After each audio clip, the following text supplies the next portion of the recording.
3 నుంచి 4 వచనాల వరకు. మన ప్రభువు యేసుక్రీస్తు తండ్రి అయిన దేవుడు స్తుతింపబడును గాక. మృతులలో నుండి యేసుక్రీస్తు తిరిగి లేచుట వలన జీవముతో కూడిన నిరీక్షణ మనకు కలుగునట్లు, అనగా అక్షయమైనదియు నిర్మలమైనదియు వాడబారనిదియునైనా స్వాస్థ్యము మనకు కలుగునట్లు ఆయన తన విశేష కనికరము చొప్పున మనలను మరలా జన్మింపజేసెను. ప్రార్థన చేసుకుందాం. ప్రేమ కలిగిన మా తండ్రి, కృపా కనికరం గల మా దేవా, మీకు వందనాలు. దేవా, నీ పిల్లలుగా మేము తెలుసుకోవలసిన ప్రాముఖ్యమైన విషయాలు మేము ధ్యానిస్తూ ఉన్నాం. ఈరోజు స్వాస్థ్యము గురించి మేము ధ్యానిస్తూ ఉన్నాం. మాకు అర్థమగుట కొరకు మా హృదయాలు తెరిచి మేము పొందుకునే స్వాస్థ్యము, మేము పొందుకునే వారసత్వం ఎలాంటిదో దాన్ని గ్రహించి అది పొందుకొని నీ మహిమ కొరకు నిలబడుటకు సహాయం చేయమని యేసు నామమున ప్రార్థించి వేడుకుంటున్నాను తండ్రి. ఆమేన్. హల్లెలూయా, హల్లెలూయా. పోయిన వారం మనం ధ్యానించాము. ఏం ధ్యానించాము చెప్తారా?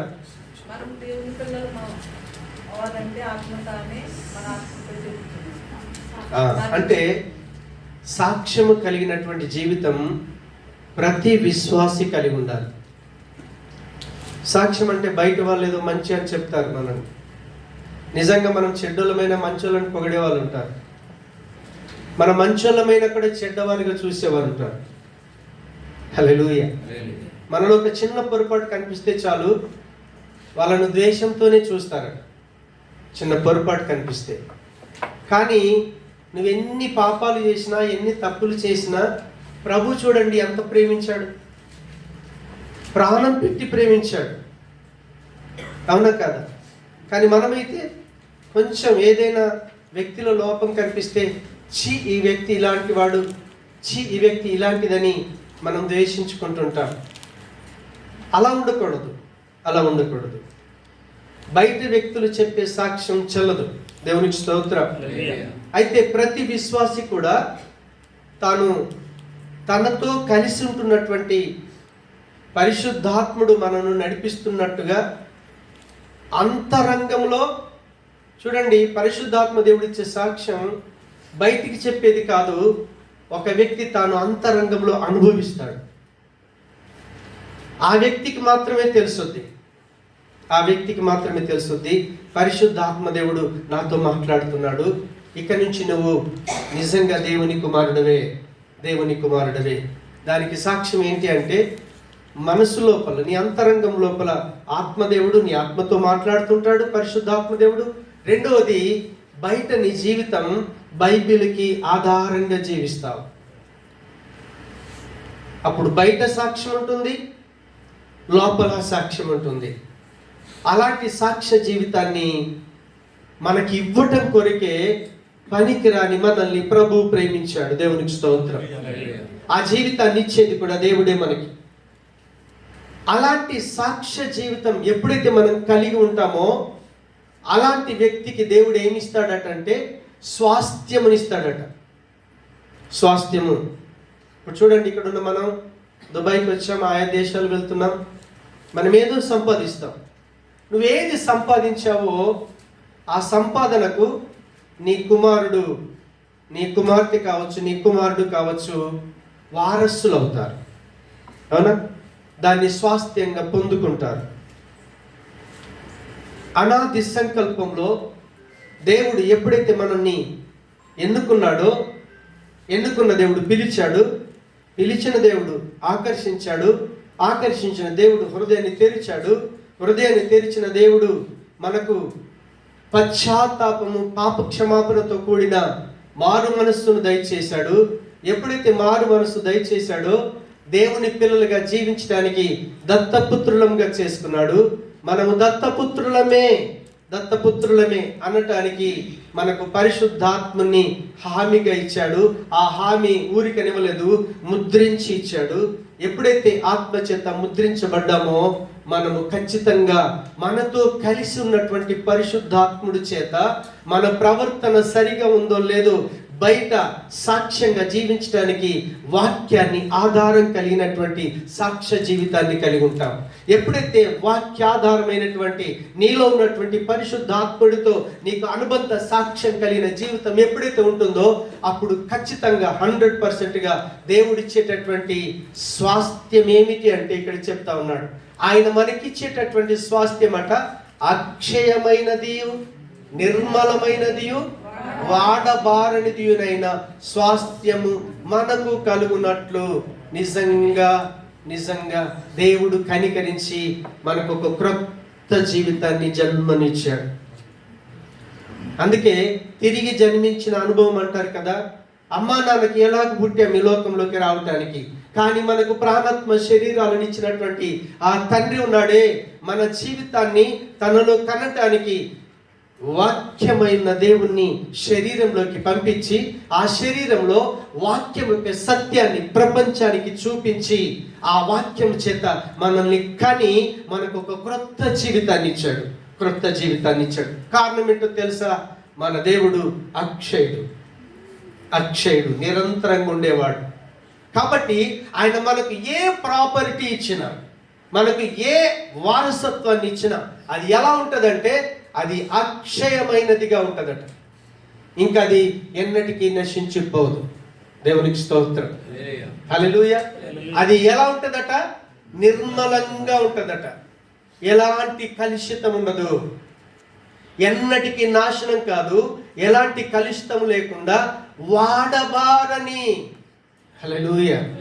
మీరు కూరగాయలు కొనడానికి వెళ్తారు కదా, అక్కడ ఉన్నటువంటి వెజిటేబుల్స్ వాడిపోకుండా వాడు ఏం చేస్తాడు తెలుసా? ఎప్పుడు నీళ్లు పదును చల్లుతూ ఉంటాడు. మనకి అబ్బా ఇప్పుడే ఫ్రెష్గా ఉన్నాయి, మనకు దేవుడిచ్చే స్వాస్థ్యం అట అలా ఫ్రెష్ వాడబారనిదిగా ఉంటుందట. దేవుడిచ్చుతో వాడబారని స్వాస్థ్యమును మనకు కలుగునట్లు.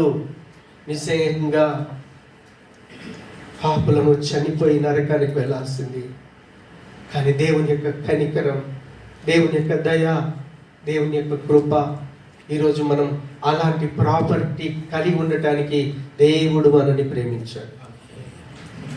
అందుకే మనకు సత్యం తెలవాలి. ఏంటి అంటే ఒకసారి కొలస్సీ పత్రిక 3వ అధ్యాయం 23వ వచనాన్ని చూద్దాం. మనం కొలస్సీ పత్రిక 3వ అధ్యాయం 23లో అంటాడు, ప్రభువు వలన స్వాస్థ్యమును ప్రతిఫలముగా పొందుదుమని. ఇక్కడ మనం క్వశ్చన్ వేసుకున్నాలి. దేవునికి స్తోత్రం. ప్రభువు వలన స్వాస్థ్యమును ప్రతిఫలముగా పొందుదుమని ఎరుగుదురు గనుక. దేవునికి స్తోత్రం. మనం తెలుసుకోవాల్సినటువంటి సత్యం ఏంటి అంటే, నువ్వు క్రీస్తులోకి వచ్చావు అంటే, యేసు ప్రభును రక్షకుడిగా అంగీకరించావు అంటే, ఆయనను విమోచకుడిగా, నీ దేవుడిగా, నీ జీవితానికి అధిపతిగా నువ్వు ఎప్పుడైతే స్వీకరించావో ఆ అధిపతిని కలిగి ఉన్నటువంటి మనకి దేవుడు అన్యాయం చేయడు. 100% అంటున్నాడు, ఆ ప్రభు వలన నువ్వు స్వాస్థ్యమును ప్రతిఫలముగా పొందుకుంటావు. కాబట్టి 24వ వచనం చూడండి. 24వ వచనం, మీరేమి చేసినను. దేవునికి స్తోత్రం. 100% ప్రభు మనకు అక్షయమైన, నిర్మలమైన, వాడబారని స్వాస్థ్యాన్ని 100% ప్రభు మనకు స్వాస్థ్యంగా ఇవ్వబోతున్నాడు. కాబట్టి నువ్వేది చేసినా సరే, ఏ పని చేసినా సరే, మీరేమి చేసినను అది మనుషుల నిమిత్తము కాక ప్రభువు నిమిత్తమని మనస్ఫూర్తిగా చేయండి. సంఘంలో ఒక చిన్న పని చేసినా సరే పాస్టర్ కొరకు చేయకండి. దేవునికి స్తోత్రం. ఎవరి కొరకు చేయొద్దు.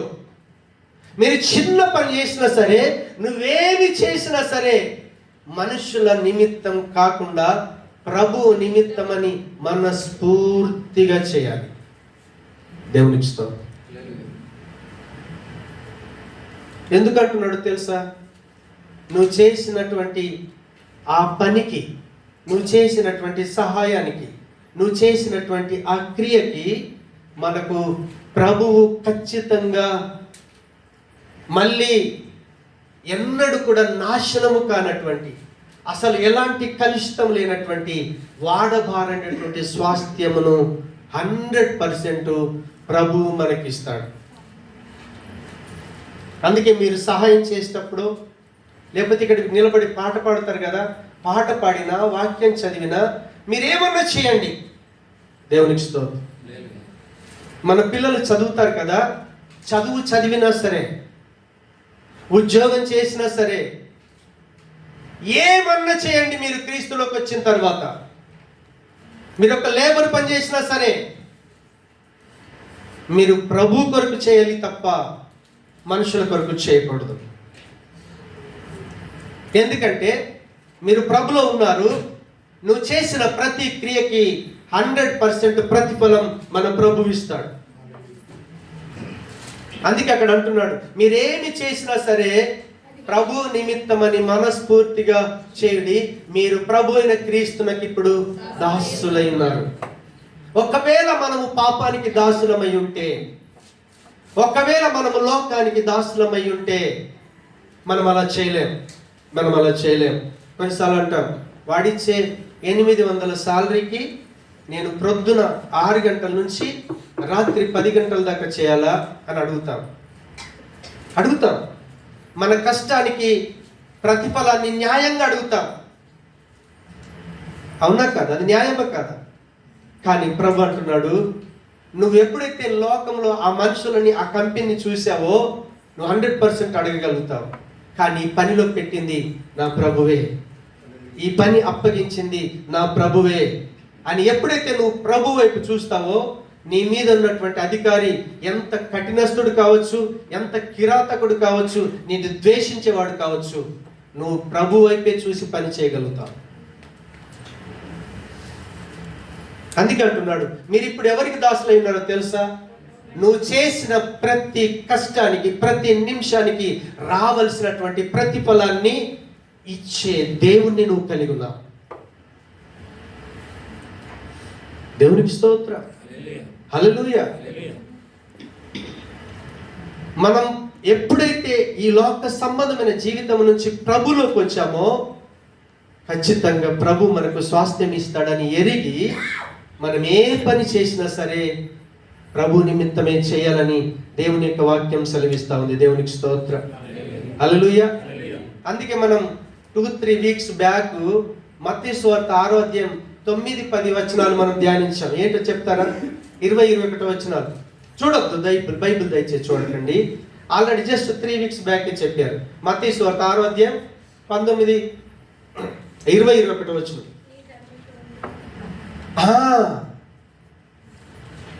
లాస్ట్ కొటేషన్ చెప్పేసాను, చెప్పరా? మత్తయి సువార్త 6వ అధ్యాయం 20వ వచనం. మీరు భూమి మీద ధనాన్ని సమకూర్చుకోకండి. దేవునికి స్తోత్రం, హల్లెలూయా. మీరు సమకూర్చుకున్నారు అనుకోండి, ఇక్కడ దొంగలు ఉంటారు, చిమ్మట ఉంటుంది, దొంగలించేస్తారు. మనం ఎప్పుడైతే ప్రభులోకి వచ్చామో మన ధ్యాస అంతా కూడా ఎలా ఉండాలి? నేను పరలోకంలో, నెక్స్ట్ వచనం 21, నీ ధనం ఎక్కడ ఉండునో అక్కడనే నీ హృదయం ఉంటుంది. సంపాదించడం తప్పు కాదు, హల్లెలూయా. నువ్వు సంపాదించిన సంపాదన కూడా ప్రభువుని దృష్టిలో పెట్టుకునే సంపాదించు. అప్పుడు నీకు అర్థమవుద్ది, నేను ఎంత సంపాదించినా 100% ఇక్కడనే విడిచిపెట్టి వెళ్ళాలి. ఇందాక పాట పాడాం కదా, నీ జీవితం విలువైనది. అవునా? మన ముందు ఆస్తులు, అంతస్తులు విడిచిపెట్టి పోయే వాళ్ళ జీవితాలు మన ముందు సాక్ష్యంగా ఉన్నాయి. అయినా మనుషుడు ఏం చేస్తాడో తెలుసా? దాని కొరికే ప్రయాసపడతాడు. డబ్బులు సంపాదించాలి, భూములు కొనాలి, వెండి కొనాలి, బంగారం కొనాలి, సంపాదించాలి, టకీమని వెళ్ళిపోవాలి. ఎవరు తింటారో తెలియదు. ఇది 100%. జస్ట్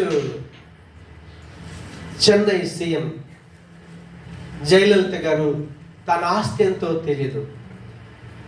తన చేతి కింద అసిస్టెంట్గా ఉన్న ఆమె శశికళ ఏదో పేరుంది. ఆస్తి అంతా ఆమె తీసుకున్నదని ఆస్తి కొరకు ఎన్ని గొడవలు.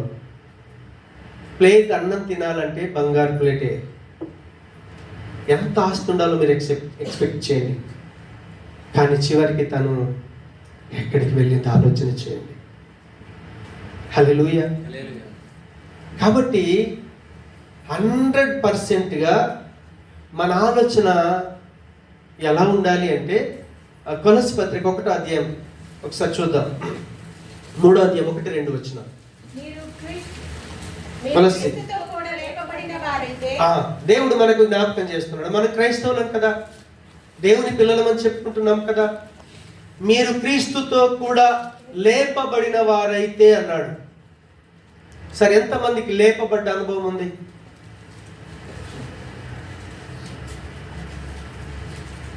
మీరు క్రీస్తుతో కూడా లేపబడిన వారైతే అని అన్నాడు. Question mark.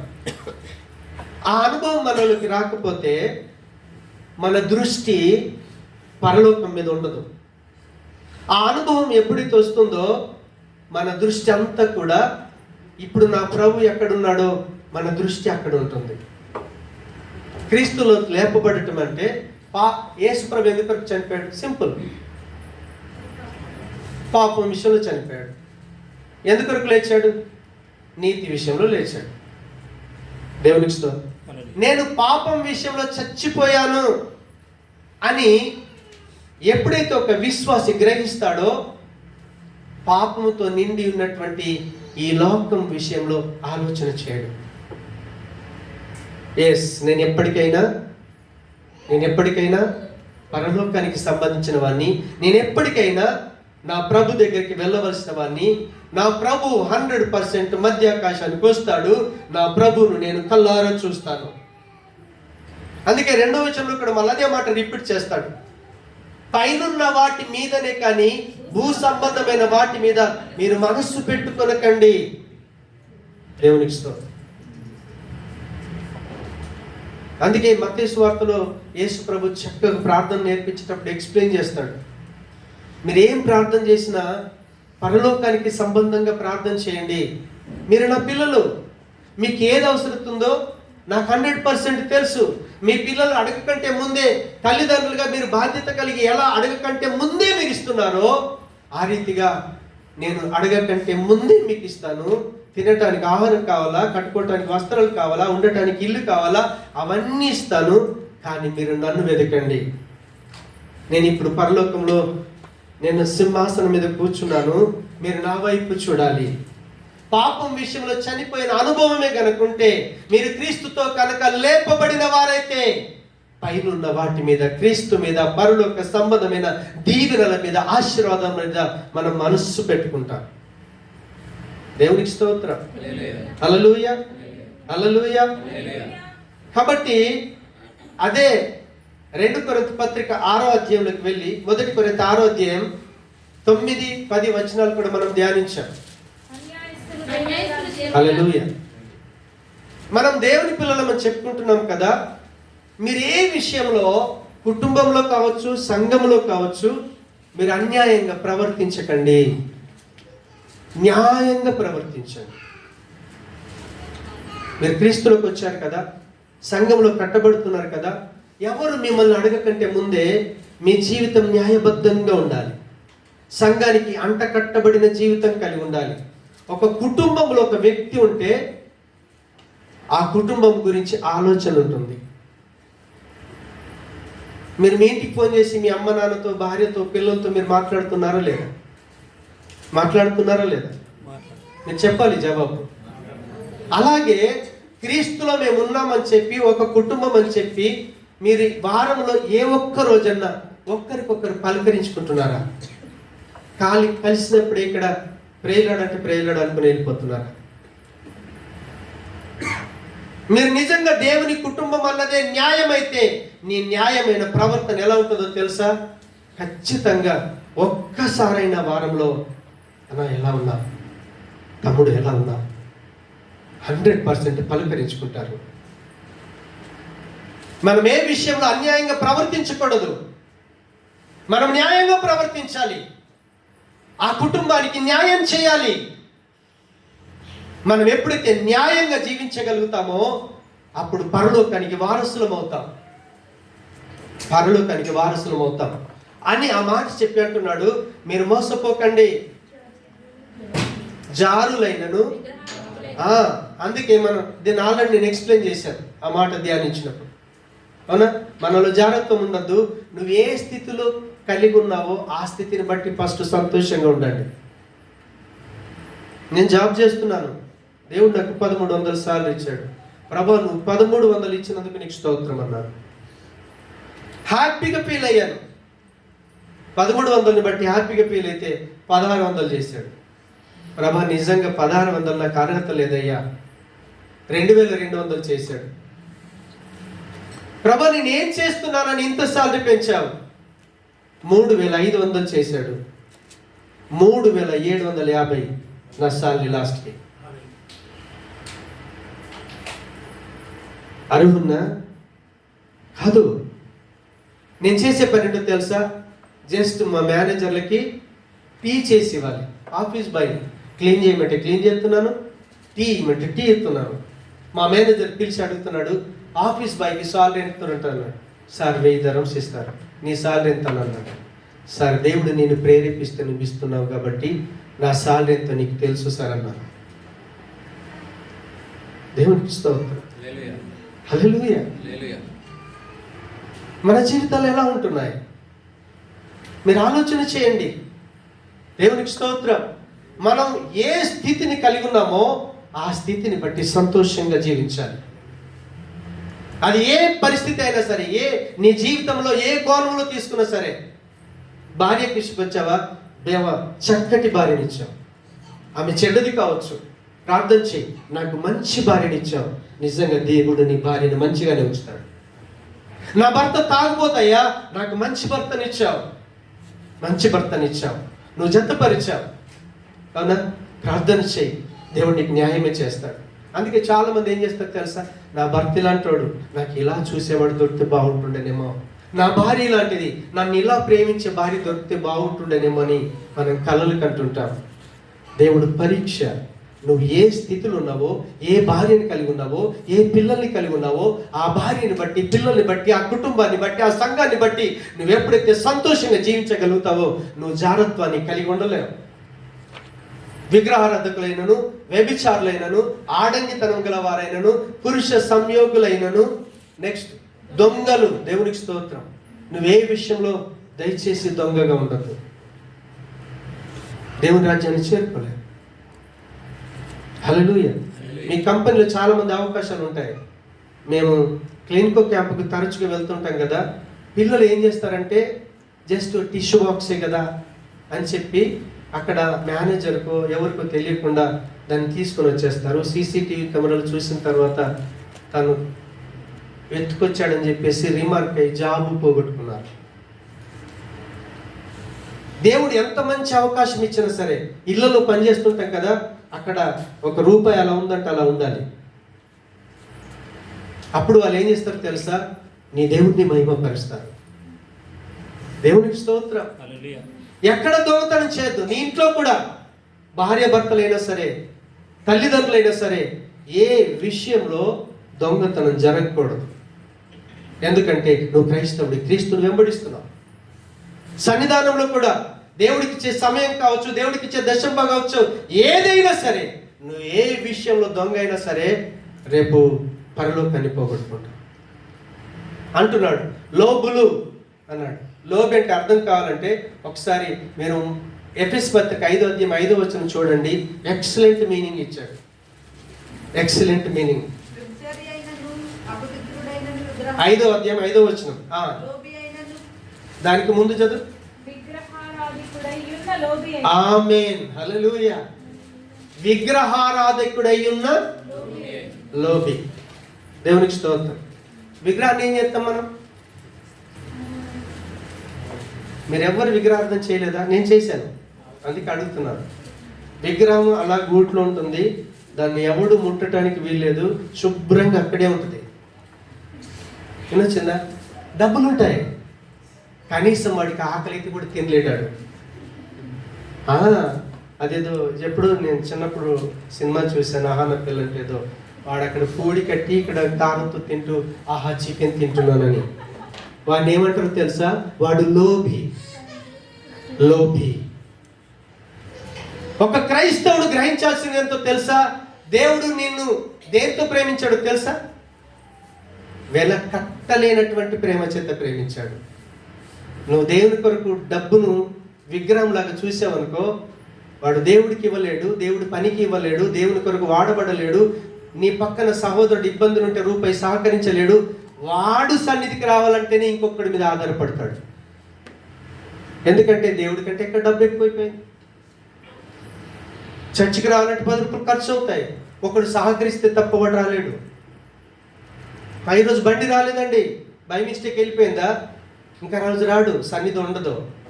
ఎందుకో తెలుసా? యేసయ్య కంటే ఎక్కువ డబ్బు అయ్యాడు కాబట్టి డబ్బుకు ప్రిఫరెన్స్ అయితే దేవుడికి దగ్గరికి రాలేవు. వాళ్ళు ఏమంటారంటే లోభి. లోభి అయినను త్వరగా దొంగలైనను లోబులైనను త్రాగుబోతులైనను అన్నాడు. సరే, కొంతమందికి తాగుడు అర్థమవుతుంది, అరే తాగుడు మంచిది కాదు, అవునా కదా? కానీ ఏమర్థం కాదు తెలుసా? దూషించడం, పాపమతి ఇష్టం వచ్చినట్టు తిట్టేస్తాం మనం. ఇంకా నోట్లోకి ఏం మాట్లాడుతాయో తెలియదు. భార్య కావచ్చు, భర్త కావచ్చు, లేకపోతే మనం అధికారి అయితే చింత కింద పనుడు ఉంటాడు కదా, పనుడు కావచ్చు, ఎవరైనా కావచ్చు. ఇంట్లో పిల్లల్ని సైతం, ఫ్రెండ్స్ను సైతం భయంకరంగా త్రాగుబోతులైనను దూషకులైనను దోచుకుని వారైనా. హల్లెలూయా. మనం రూపాయి పెట్టద్దు, ఎంటికేసి కొండను లాగుతారంటారు చూడ, పోతే ఇంటికి పోయింది కానీ వస్తే కొండనే రావాలి. హల్లెలూయా. క్రైస్తవుడి బ్రతకాల ఉండకూడదు. హల్లెలూయా. ఆయన కొండని పెట్టి వెంట్రుకను కొనుక్కున్నాడు. పనికిరాని ఆప్ట్రాలు గారిని తన ప్రాణం పెట్టి కొనుక్కున్నాడే. దేవుని ప్రేమ నీకు తెలిసిందా? దేవుని ప్రేమ తెలిస్తే దోచుకోలేం. అవసరమైతే తన చేతనైనంత విస్తారంగా ఇవ్వగలుగుతాడు. దోచుకొని వారైనను దేవుని రాజ్యమునకు వారసులు కానేరరు. ఈ మాట చెప్పిన తర్వాత అప్పుడు అంటాడనమాట. కొరంతి సంఘంలో ఈరోజు ఈ షార్జాలో ఉన్న ఈ సంఘంలో చెప్తున్నాడు, మీలో కొందరు అట్టివారై ఉంటిరి గాని ప్రభు అయిన యేసుక్రీస్తు నామమునను మన దేవుని ఆత్మయందును మీరు కడుగబడి పరిశుద్ధపరచబడిన వారై నీతిమంతులుగా తీర్చబడితిరి. మీలో కొందరు, ఎందరున్నారో నాకు తెలియదు, దేవునికి స్తోత్రం. కొందరు లిస్టులో ఇక్కడున్న మనం ఎంతమంది ఉన్నామో మీ వ్యక్తిగత జీవితాలకు మీకు తెలుసు, నేను చెప్పను. దేవునికి స్తోత్రం. హల్లెలూయా. మనం దొంగలమా, వ్యభిచారులమా, దూషకులమా, లోబులమా, ఆడంగితన గలవాళ్ళమా, వ్యభిచారం చేసామా, జాగ్రత్తం కలిగి ఉన్నామా? అలాంటి గుణ లక్షణాలు అందరం మనం కలిగి ఉన్నాం. ఎవడు లేనివాడు లేడు, ఎవడు లేనివాడు లేడు. హల్లెలూయా. కానీ దేవుని యొక్క కృప ప్రభు అయిన యేసు క్రీస్తు నామమున, నామం అంటే చెప్తారా? నామము ప్రభు అయిన యేసు క్రీస్తు నామమునను మన దేవుని ఆత్మయందును మీరు కడగబడి. యేసయ్య నామములో కడగబడటం అంటే ఏంటి?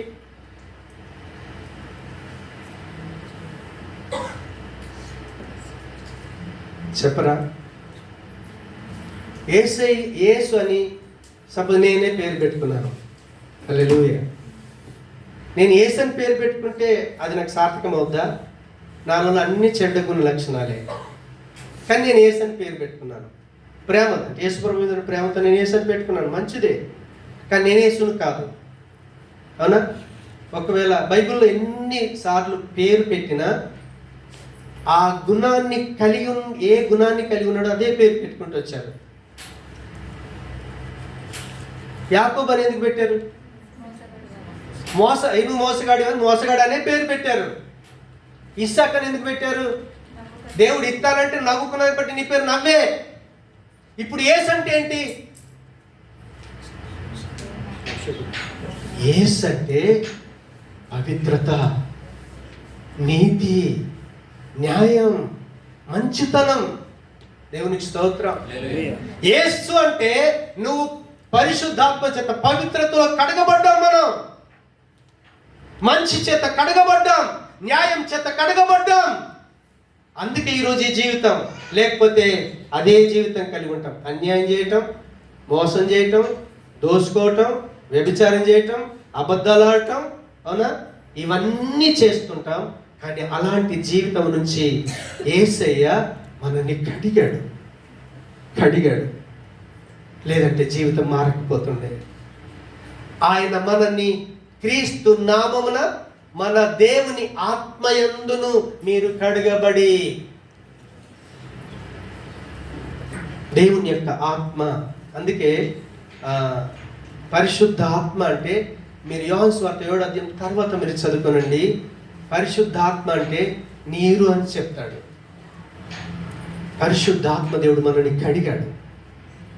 పరిశుద్ధాత్మ దేవుడు పునర్జన్మ సంబంధమైన స్నానము చేత మనం కడగబడ్డాం. బాప్తిసం అంటే నీళ్ళను మునిగి లేస్తే నీ శరీరం మీద మైలిపోతుందేమో, మురిగిపోతుందేమో, కానీ అంతరంగం కడగబడదు. పరిశుద్ధాత్మ దేవుడు మనల్ని కడుగుతాడు. యేసయ్యలో ఉన్నటువంటి ఆ పవిత్రత, యేసయ్యలో ఉన్నటువంటి నీతి, యేసయ్యలో ఉన్నటువంటి న్యాయం మనల్ని కడగబట్టి ఈరోజు మన జీవితాలు మార్చబడ్డాయి. అందుకే అంటున్నాడు, మీలో కొందరు అట్టివారై ఉంటిరి గాని ప్రభు అయిన యేసు క్రీస్తు నామమున మన దేవుని ఆత్మయందును మీరు కడగబడి పరిశుద్ధపరచబడిన వారై ఈరోజు నీతిమంతులుగా తీర్చబడుతున్నాం.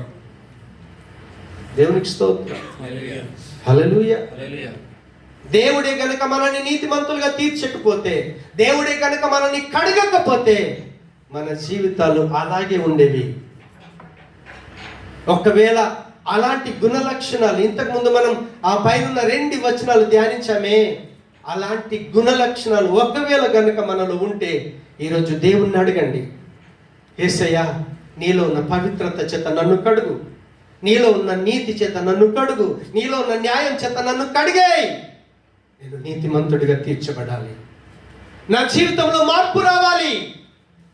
నేను ఏ రోజు కూడా జారత్వాన్ని కలిగి ఉండకూడదు, వ్యభిచారం చేయొద్దు, దొంగతనం చేయొద్దు, అబద్ధాలు ఆడొద్దు, ఎవరిని దూషించొద్దు, ఎవరిని నేను దోచుకోకూడదు. ఎందుకో తెలుసా, మనం దేవుని కుటుంబంలో జీవిస్తా ఉన్నాం, దేవుని పిల్లలమని చెప్పుకుంటున్నాం. మనలో ఆ మార్పు రావాలి. ఆ మార్పు తీసుకొచ్చేది మన దేవుడే. అప్పగించుకున్నలే. దేవునికి స్తోత్రం. హల్లెలూయా, హల్లెలూయా. అందుకే దేవుని యొక్క వాక్యం సెలవిస్తుంది. ఇలాంటి జీవితాన్ని మనకి ఎవరు ఇచ్చారో తెలుసా? అదే కొలస్సీ పత్రిక 1వ అధ్యాయం 12 అంటాడు. కొలస్సీ 1:12 ఏమంటాడంటే, తేజోవాసులైన పరిశుద్ధుల స్వాస్థ్యములో పాలివార మగుటకు మనలను పాత్రులనుగా చేసిన తండ్రికి మీరు కృతజ్ఞతాస్తుతులు చెల్లింపవలెననియు బ్రతిమాలుకొనుచున్నాను. మీద ఇంకో మాట ఎక్సలెంట్గా చెప్పిన తర్వాత ఈ మాట చెప్తాడనమాట. తేజోవాసులు అంటే తేజం అంటే వెలుగు, అవునట. క్రీస్తు నేను ఈ లోకానికి వెలుగును అన్నాడు. అంటే అర్థం ఏంటి చెప్పరా? నేను ఈ లోకానికి వెలుగును, నన్ను వెంబడించే వాడిలో చీకటి ఉండదు, వెలుగుతోనే ఉంటాడు. చీకటి అంటే చెడు, సింపుల్. వెలుగంటే మంచి. ఇప్పుడు చూడండి, తేజోవాసులైనంటే మంచివారైనటువంటి, చెడ్డతనాన్ని విడిచిపెట్టుకున్న వాళ్ళకట దేవుడట పరిశుద్ధంగా చేస్తాడు. కాబట్టి వాళ్ళకి ఏమిస్తాడంటే వాడబారని, ఏమేమన్నాడు? నిర్మలమైన, అక్షయమైన, వాడబారని స్వాస్థ్యంలో మనల్ని పాలివారమగుటకు మనలను పాత్రులుగా చేసిన తండ్రికి. మనకు అర్హత ఎక్కడి నుంచి వచ్చిందో తెలుసా?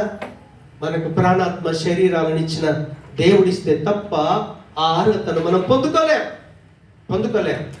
కాబట్టి మారుతున్న జీవితాన్ని బట్టి ఎవరికి కృతజ్ఞతాస్తుతులు చెల్లించాలి? మనం దేవునికి మాత్రమే, దేవునికి మాత్రమే. ఓ, మా పాస్టర్ గారు నా జీవితాన్ని మార్చాడండి. అది అబద్ధం, అబద్ధం. నేనే కనుక మీ జీవితాన్ని మార్చాలంటే ఇప్పటికి ఎన్ని వేల మందిని సంపాదించేవాళ్ళు.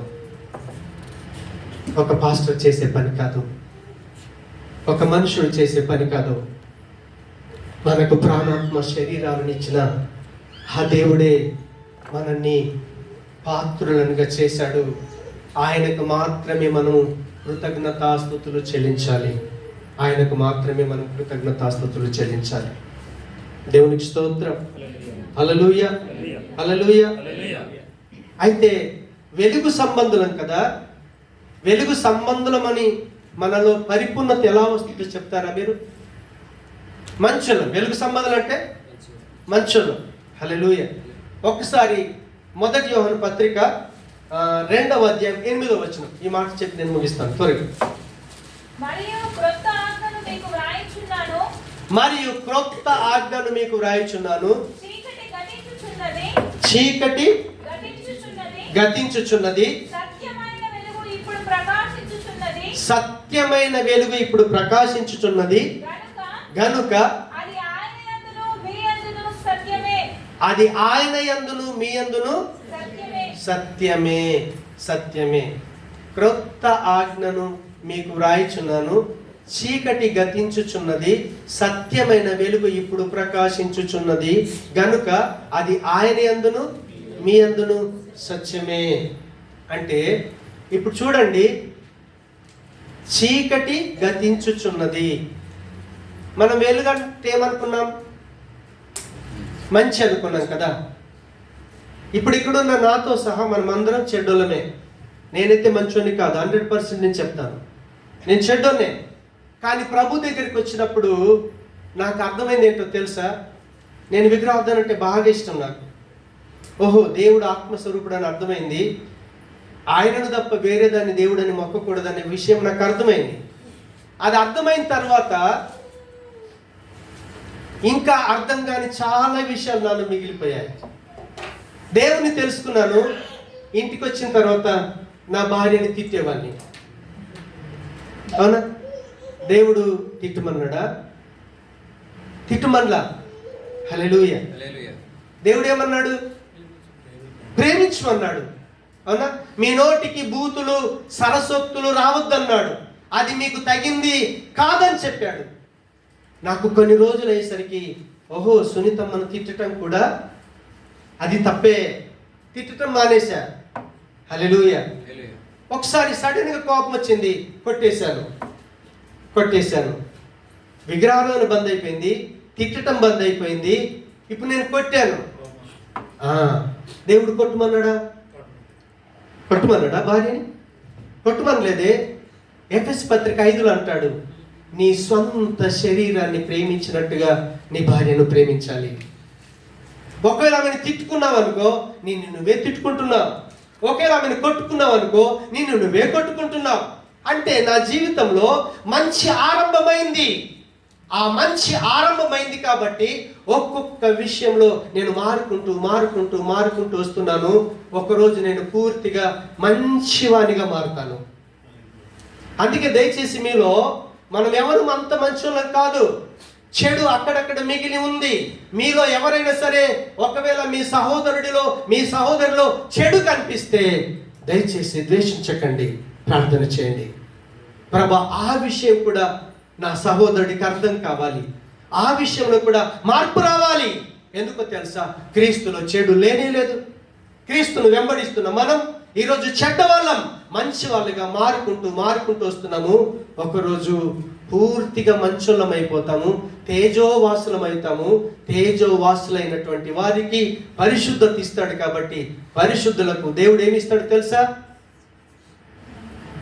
అక్షయమైన నిర్మలమైన వాడబారని స్వాస్థ్యమును వారసత్వాన్ని దేవుడు మనకి ఇస్తాడు. అందుకే దేవుని యొక్క వాక్యం సెలవిస్తూ ఉంది.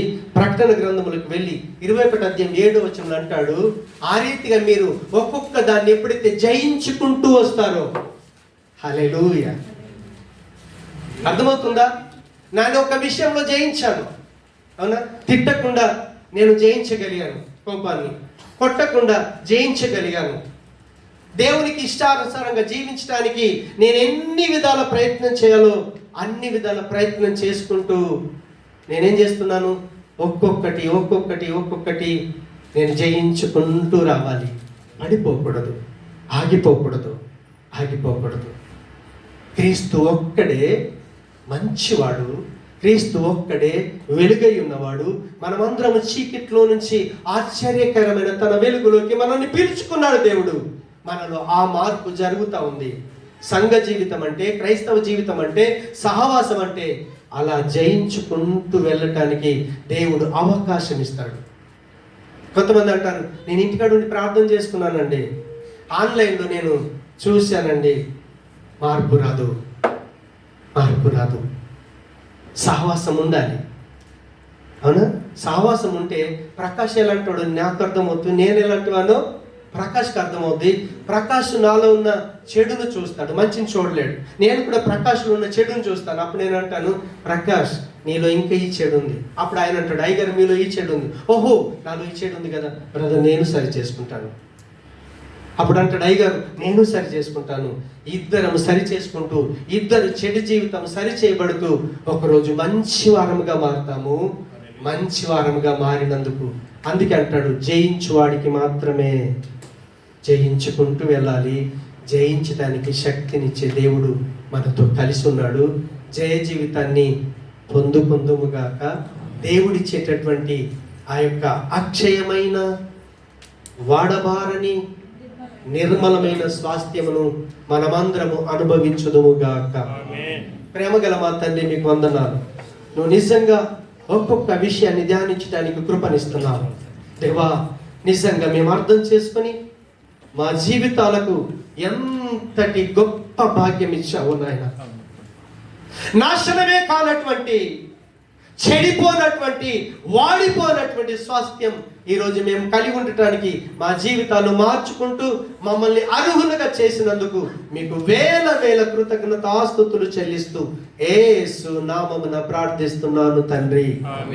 ఆమేన్.